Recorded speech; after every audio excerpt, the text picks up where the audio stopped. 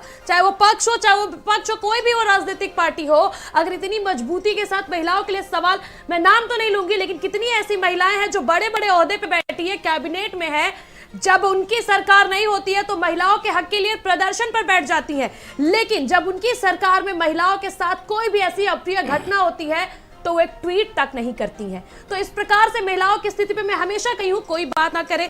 मैं एक final comment के सुशील दुबे जी मैं आपसे चाहूंगी कि जिस आपने पूरे डिबेट सुना और जिस प्रकार से सुना, तमाम तरह के मुद्दे थे।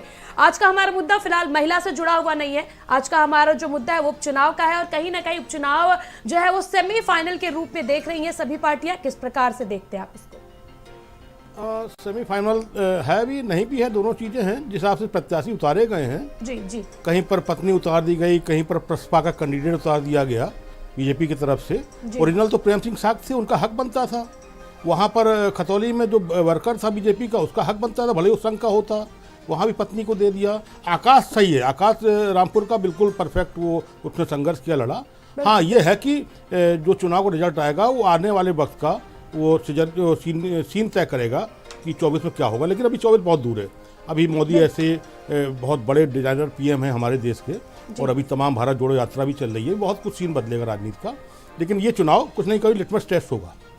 बिल्कुल बिल्कुल, ये तो आने वाला वक्त ही देखिए अब बताएगा। 8 तारीख को ही पता चलेगा कि जनता का क्या मूड था और जनता ने अपना फैसला क्या सुना है। फिलहाल आज की चर्चा में आप सभी का हमारे साथ जुड़ने के लिए बहुत बहुत धन्यवाद।